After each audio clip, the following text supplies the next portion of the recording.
Welcome to Mountain Strong. Today we're at Point Woronzof, which is a park that's in the far western part of the city of Anchorage. It's actually right near the airport.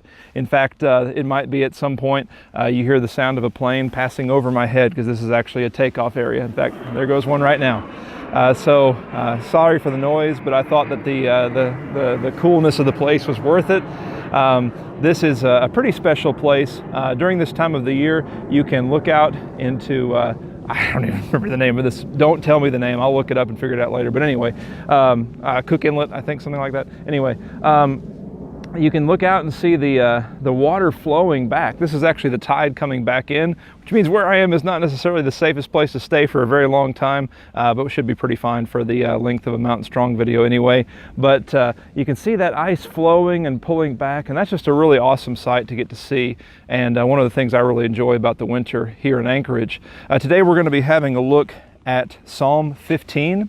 Psalm 15, so let's go ahead and read that together. It says, "O Lord, who shall sojourn in your tent? Who shall dwell on your holy hill? He who walks blamelessly and does what is right, and speaks truth in his heart, who does not slander with his tongue and does no evil to his neighbor, nor takes up a reproach against his friend, in whose eyes a vile person is despised, but who honors those who fear the Lord, who swears to his own hurt and does not change, who does not put out his money at interest and does not take a bribe against the innocent. He who does these things shall never be moved." Currently, I am still enrolled in the master's program at Freed-Hardeman University. I've been a student for a very long time, and one of the things that I'm used to as a student is creating study guides. In creating a study guide, you're essentially trying to test yourself. You're trying to determine what's going to be on the test and prepare yourself for the test. And in the course of the writing a study guide, some things happen. Sometimes you will copy verbatim what you've seen in the instructor's notes or in the things that the instructor has taught. Sometimes, though, you'll summarize those things. You'll put them in words that make sense to you. And oftentimes, a study guide is reflective not so much what's on the test, but what actually is important to you, what you need to know. And so when you're looking at this sort of study guide the psalmist has created to answer the question, well, who's going to be able to pass God's test? Who's going to be able to abide in his tent? Realize that this is not an exhaustive list of what godliness curtails, but it's a very good test of what godliness curtails, or entails, I should say. Curtails is the wrong word. Anyway, look that up.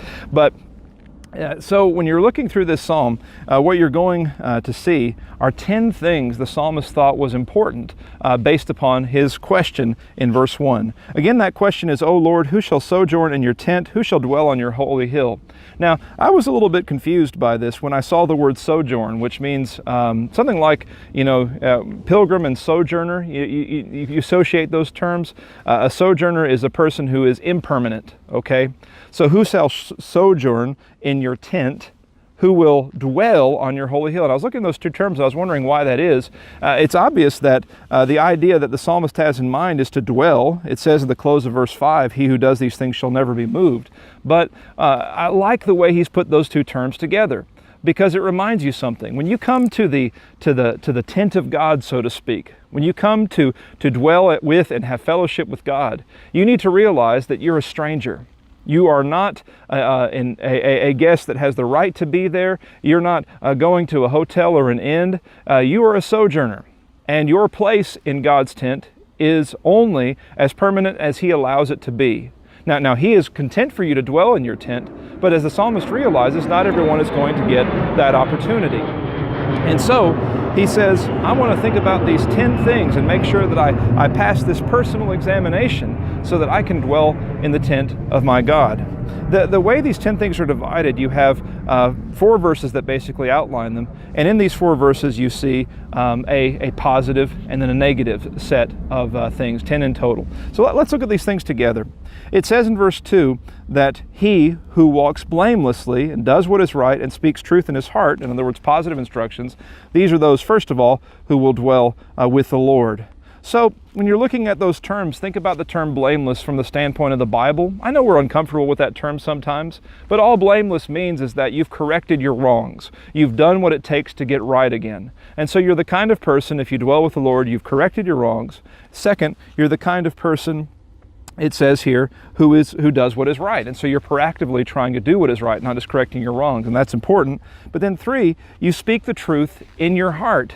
When you think about speaking the truth in your heart, some versions actually say from the heart, but the idea is there in either way. The plane is actually going over right now. But when you speak the truth from your heart, it means that it got to your heart in the first place.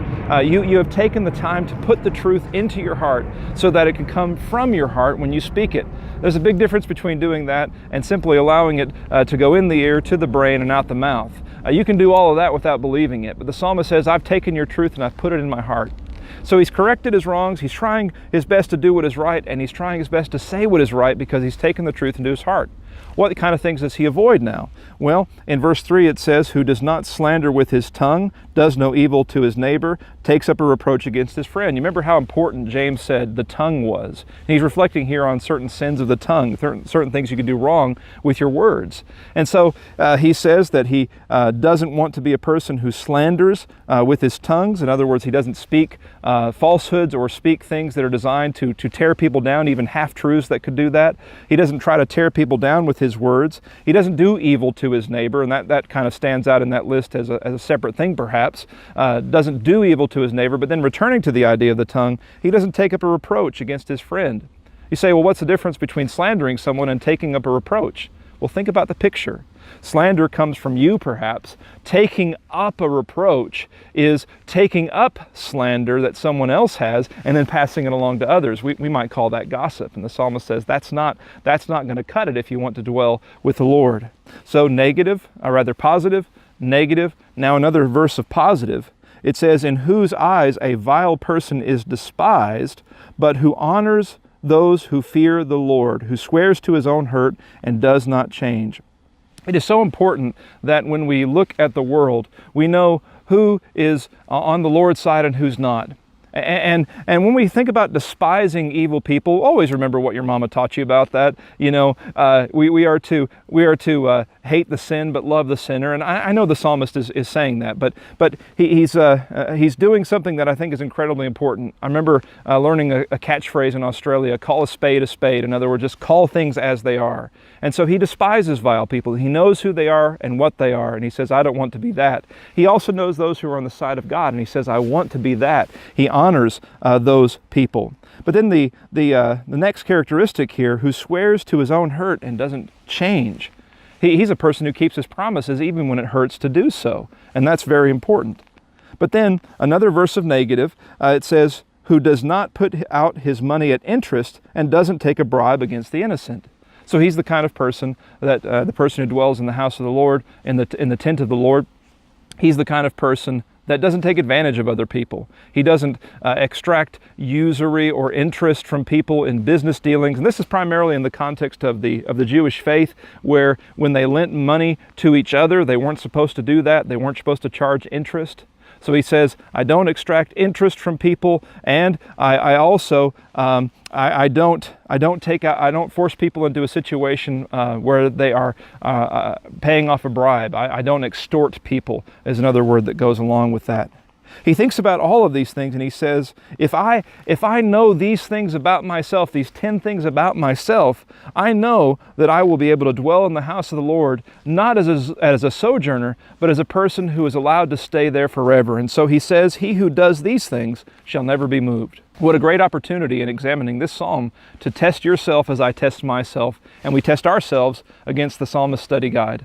May God bless you as you do that.